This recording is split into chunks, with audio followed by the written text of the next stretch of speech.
Also got some breaking news that's coming in right now on the broadcast. The Chief Election Commissioner has welcomed two newly appointed election commissioners, Gyanesh Kumar and Sukhbir Singh Sandhu, to take charge. In fact, the poll body is now holding meet to discuss the preparations for the Lok Sabha elections. A big development after the Chief Election Commissioner has now welcomed the election commissioners. Earlier, remember viewers, one of the election commissioners had quit, citing personal reasons, following which there was again a PM-led panel meet which decided on the new election commissioners. The opposition had been crying foul over the appointment, but now it's the Chief Election Commissioner who has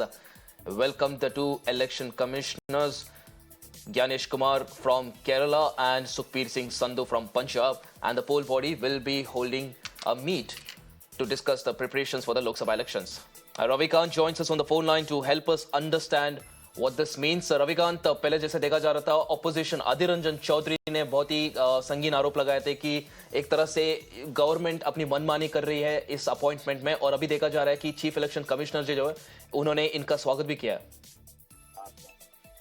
देखिए, प्रधानमंत्री की अगुवाई में committee बैठी थी और committee में दो नामों पर मुहर लगी और दोनों ही चुनाव आयोग ने आज अपना इलेक्शन कमीशन के ऑफिस में अपना कार्यभार संभाल लिया है। और इस वक्त चुनाव आयोग में एक बड़ी और महत्वपूर्ण बैठक हो रही है और इस बैठक में इस बात पर चर्चा की जा रही है कि चुनाव आयोग की जो तैयारियां हैं वो किस लेवल पे हैं, सिक्योरिटी के जो इंतजाम होते हैं उसको लेकर गृह मंत्रालय से जो कोऑर्डिनेशन होता है चुनाव आयोग का, कितनी सिक्योरिटी कहाँ डिप्लॉय करनी है,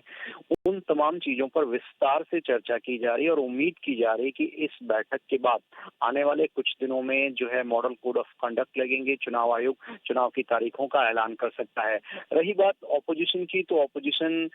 लगातार क्वेश्चन करता रहा है कि जो मौजूदा सरकार है, जो संवैधानिक संस्थाएं हैं, उनको वीक करने के लिए काम करता रही है। और इस ऐसे में कल जो बैठक हुई थी उसको लेकर भी leader of opposition Adhir Ranjan Chaudhary ने ये आरोप लगाया कि जब उनको लिस्ट दी गई थी उसमें लगभग 212 से 15 नामों की एक लिस्ट थी, लेकिन जब वो फाइनल मीटिंग में पहुंचे तो उनके पास सिर्फ 6 नाम थे और सरकार अपने तरीके से मनमानी कर रही है। लेकिन जो पूरी प्रक्रिया है, प्रोसेस है चुनने का चुनाव आयोग को, वो प्रक्रिया फॉलो की गई है और दोनों ही चुनाव आयुक्त जो है आज इलेक्शन कमीशन में अपना पदभार ग्रहण कर चुके हैं और इस वक्त वो चुनाव आयोग में एक महत्वपूर्ण बैठक कर रहे हैं आम लोकसभा चुनाव से ठीक पहले।